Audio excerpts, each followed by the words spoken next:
Welcome to Mankato Craft Company. Thank you so much for purchasing a string art kit. We hope that you really enjoy the process of this and hope that we have made it very easy for you. I wanted to get started to show you what we have in our kit. In your kit, here's what you're going to have. You are going to have written instructions. These are going to follow along with the tutorial today. You are going to have dabbers. These dabbers go along with the paint choices that you have in your kit. You will have chosen 1 to 4 colors depending on the style of kit that you purchased. Next, you will have a stain sponge. This is going to be what you use to apply your stain. All stains have an S on the back of them. That indicates that it is stain and it is not paint.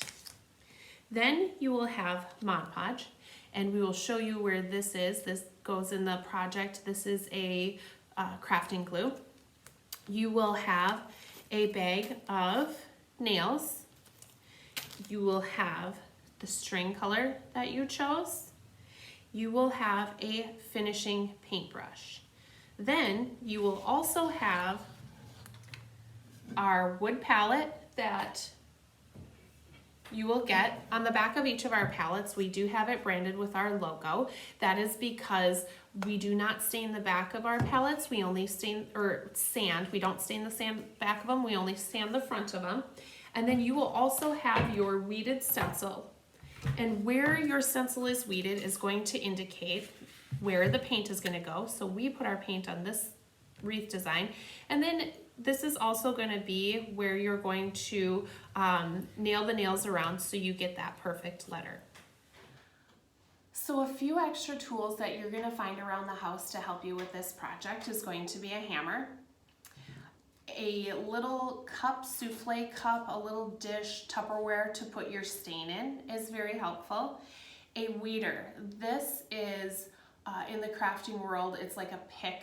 If you have a tweezers or a sewing needle, that'll work just as well. Then a plastic squeegee. If you do not have one of these, gift cards work great. Also, there are some kitchen utensils that are pan scrapers that work just as well. If you are going to help the process of the stain drying, we have these little fans that we get off of Amazon. We love them, 3 speeds. If you are going to use a hair dryer, just be sure that you do not use heat on it, that you are using the cooling feature to dry your stain and any paint that you're trying to hurry it along. The reason that we do not want to use heat is that the heat is going to act as a fusing or a bonding to the palette from the vinyl stencil. It also can make the paint stick to the vinyl anywhere that you're using paint on your project. It's just really a bummer at the end when you've put so much time and effort into your project to peel that up and have things go wrong. So always use the cooling level or a fan if you are going to help the drying process along. And then lastly, I always like to have a rag with me to wipe my hands off. So I get half of my rag wet, I use the other half as dry just to help that. First things first, we are going to set aside our stencil. We are going to, if you're using a bowl or a cup, grab that, grab our sponge, and then sometimes just kind of mixing it in the little packet helps. We are gonna open that, and then I am going to pour my stain right into my bucket.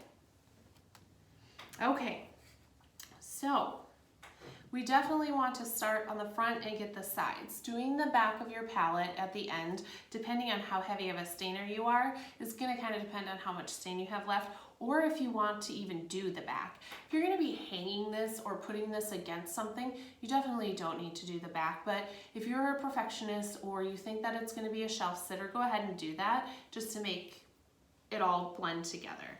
So when I get some of my stain, and I know I've got a black stain brush and a black stain. I'm not gonna get a ton on there, I'm just gonna get a little bit on the tip here. And then I'm going to put this on my wood palette. Now a lot of people are gonna wanna stain like this. I can tell you this process is gonna take a long time. You also aren't gonna get a good blend doing it this way. I suggest laying it down, using your hand, and really pushing this into your wood piece. Now remember, we're staining, we aren't painting this, so you do not want it to be completely covered and look like a paint. A couple reasons you don't want that is it'll peel up when you take this stencil off at the end, and you're gonna have a lot of touching up to do. It's not the purpose of the project. And you want a good even layer, and you really wanna see that grain. I mean, that is what makes the project so beautiful. Okay, so you could tell that I am not adding a ton of paint or stain onto this and then staining it. I'm just gonna go a little piece by piece. You can see the grain of the wood in there and how it looks dry. When you initially put this on, and I will show you, when you initially put this on, it was thick and it was wet. Do you see the difference in just putting it on and making it look like a paint versus rubbing it in to be a stain? So really work in sections to get that rubbed in.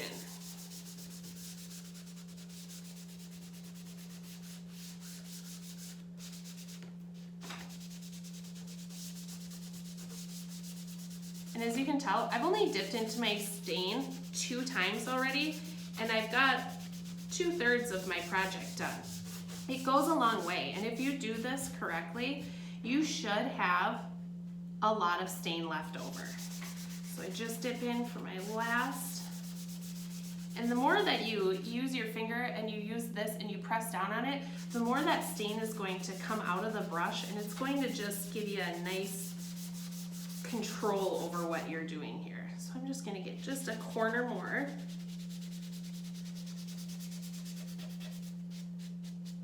And maybe one more corner full. Okay.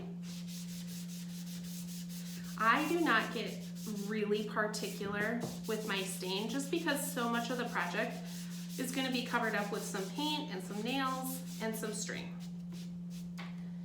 I love doing dark stain colors because the grain of the wood really pops, and I just think it's beautiful. And before I show you that, I just want to get this stain off my hands here.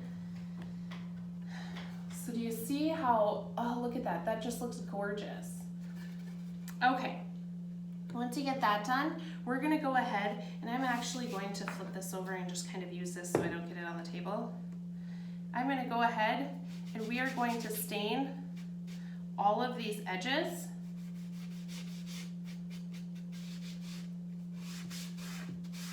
So you'll go around and you'll stain all of your edges. If at this point that is where you want to stain the back of your board, go ahead and dry the front of it really well before you tip it over and you stain the back of that. But for the purpose of our video, I have a dry pre-stained palette. You really want to make sure that when you get this done, that you let it sit. If you're going to be patient, let it sit for at least 20 minutes and come back and check it. If you're not going to be patient, go ahead and for about 5 minutes, just run the cool fan or cool setting on a hair dryer over your project. To know if it's ready to go, it's going, obviously feel dry.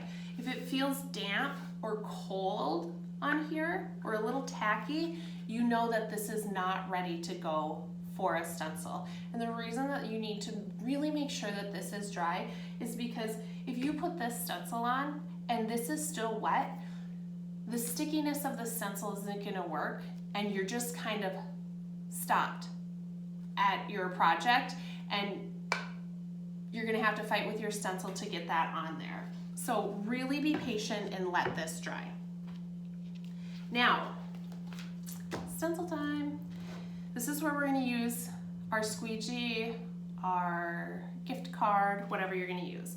We're not actually applying the stencil right now, but I want you to take this and I want you to go over the top of your stencil. The reason being is that there are 3 layers here. The top stencil is a clear transfer tape, then there is the actual blue vinyl stencil, and then there is the paper backing that holds all that together. So after we cut a stencil, we weed it for you, which means we take out everything in the white, we pull that out for you, and then we lay the transfer tape on top, because when we put it on the board, we don't want any of this shifting or moving. We want it all to stay exactly like it is. So by doing this, we're just making sure that the clear transfer tape is stuck to all the blue vinyl. Now, flip it over, and we are just going to remove the white paper. So in one hand, clear transfer tape, blue vinyl. The other hand, white paper. You're just gonna roll this away. Now, if any of these little pieces stick to this, all you have to do is lay that paper down and go over it again, and then pull this off. So no blue pieces on here. And don't throw this away. This is going to be our paint tray. So I'm just gonna set that off to the side here. Your design is completely centered within the blue of your stencil.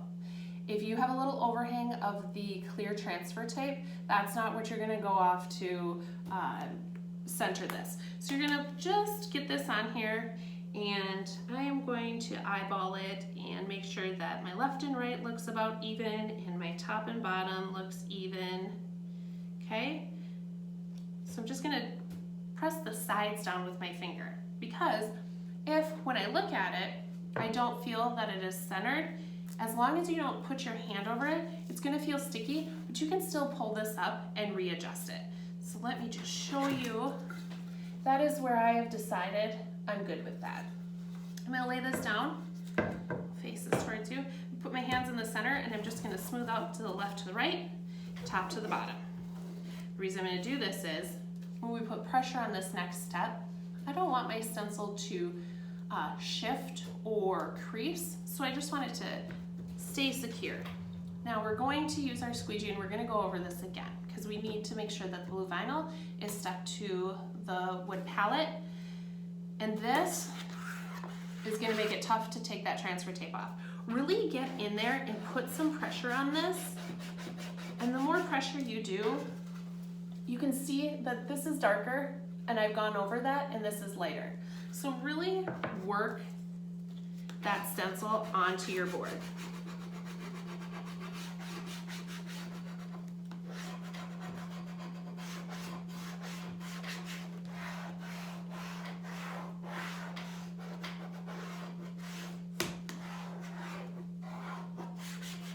Okay, now that we have that done, we're gonna grab our tweezers, our weeder, our sewing pin, whatever we're using. You are going to want to, from the top corner, just get the transfer tape up a bit, okay? So when we do this, we're always gonna pull towards us from a top corner, pull towards. We're not gonna pull away. You have more even pressure when you're pulling toward yourself than trying to roll it away from yourself. Now, if you take this and you are going to try to pull up like this the whole way, your stencil's coming with it. You're gonna do a lot of laying down and a lot of going over it with your pink squeegee here. So what you wanna do is you wanna lay this down, and as you're pulling away from you, just roll this along your palette, okay? So I'm gonna roll this along, and if any of the blue starts to come up here, take your squeegee and just work that stencil back down. So now that that transfer tape is off, you're gonna go ahead and around the design, you are going to nail the nails into the design. And I have nailed my nails approximately a 1/2 inch apart, But then when you get to these corners and these tight spaces, in order to make that design go nicely around there, you are going to make these a little bit closer than the general ones going around. And then you can see that we really get those into the wood, and I generally nail them a little more than halfway through the length of the nail. I don't know if this is going to be an easy way to show you, but that's the top of the nail, and I go about halfway down. So when we do this, I just take and I hold my nail there, and the pine is soft, so once you get it in there, you just have a couple hammers to go down. So we'll get this finished up here.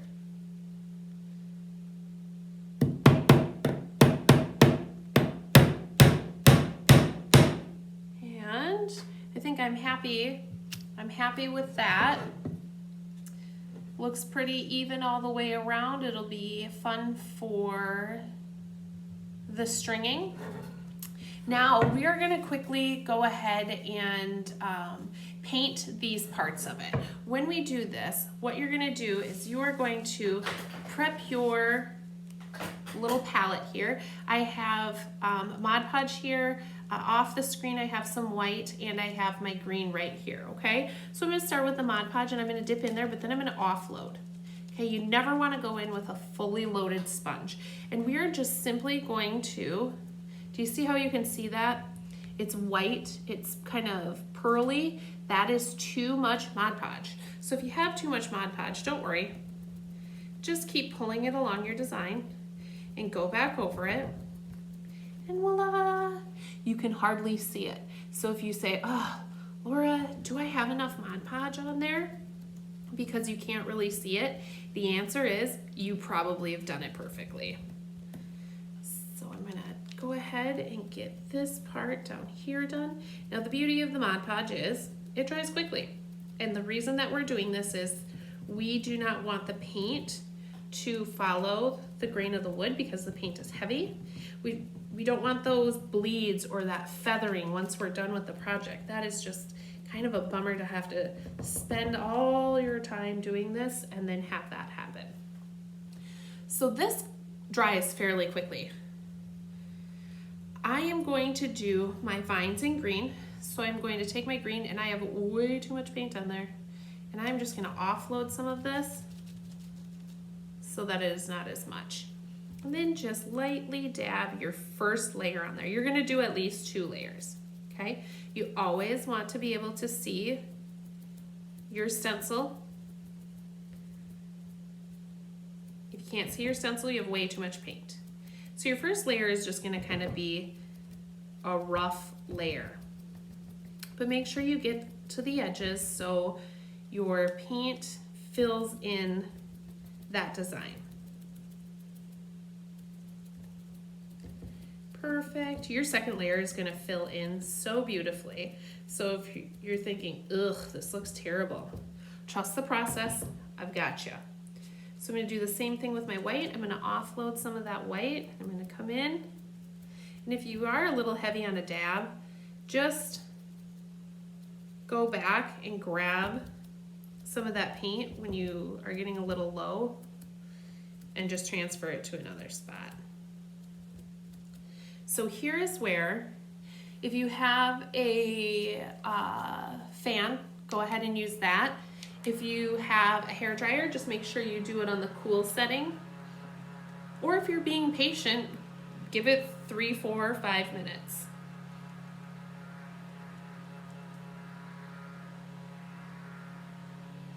Okay, and then you can go back over, starting with whichever color you started with first. So I did my vines first, and I'm just again gonna offload some of that paint. And do my second layer. And you can really tell, I mean, look at how well that is filling in compared to this. That first layer is just to get down, and then that just is so beautiful after you hit that second layer on there. It's This just makes the colors really rich and stand out.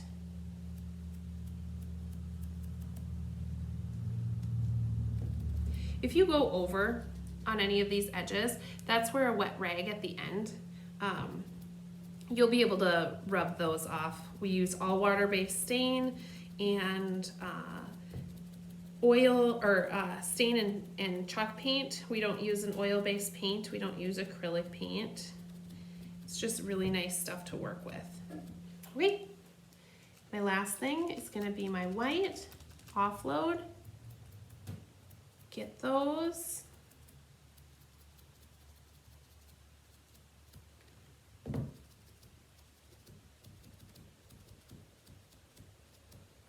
Perfect. Okay, now that I've done this, I'm gonna hit it with the dryer just a little bit more. It doesn't have to be perfectly dried. But before we go to stringing our design, I'm actually gonna pull all of this stencil off. So it is completely out of our way. We can get the center of this out and not have to fight with that after we have got the string on. All right, perfect. Use your tweezers, your weeder, and gently try to just coax that edge up and pull this off. And if this breaks while you're doing this, that is no big deal. Sometimes it's actually easier if it does, because then you can pull it around. And if it comes up like this, where it's curled, go ahead and grab it. If it does not, I would really strongly suggest using your weeder, because as you're painting, your fingers and everything are getting so dirty, and you can definitely use your towel to wipe your fingers off, but a lot of people have a tendency of using their fingers and then pushing whatever was on their fingers for paint all over their board, and that's a bummer. So this part was still up. Pull this off. And sometimes it does get tricky around those nails.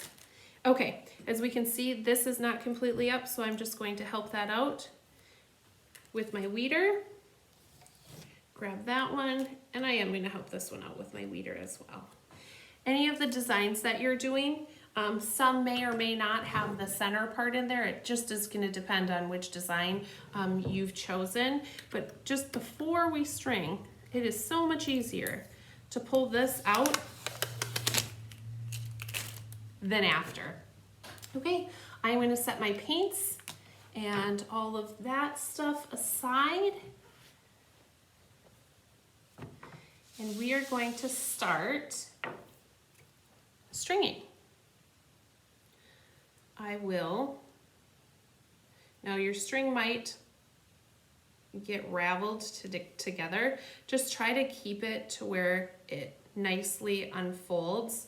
Otherwise, this can be the most frustrating part in fighting your stringing. So here's what I'm gonna do. I'm just gonna choose any nail to start on, but I am gonna come in here and I'm gonna make a loop, and I am going to tie that loop around one nail, and then I'm a triple knotter, so I'm gonna knot, and then I'm gonna knot again. Okay, I'm gonna just leave this tail hanging here. There's no reason for me to try to snip it right now. I can either weave it and tuck it in, or we can snip it at the end. But here is what we're gonna do. Your design and how you fill this in is going to completely be up to you.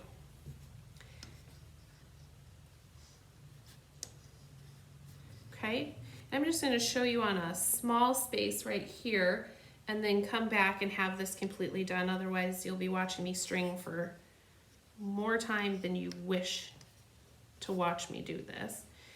Every couple of them, I like to go full around so that if I were to let go of this string, it will only unwind back to the one where I went all the way around.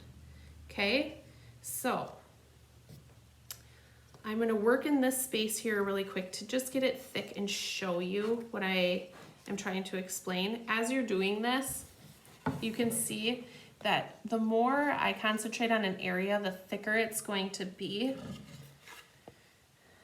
And this has probably 3 layers on it. So as you do this, it gets hard right here to get around them. Just use your finger and gently push down, and that will give you more room to wind on those nails, okay? So we'll keep winding here. You've got this as full as you want it. I did go a little fuller on the sample. It is just completely up to you. But I wanted to show you this border, okay? So you look at this and it really looks like a nice, thick, well filled in letter. Now, without the border, this is what it looks like. When you do the border, what you're gonna do is you're gonna do more of like a crazy 8 motion. So I'm gonna come down here and I am just going to weave back and forth, okay, between these two.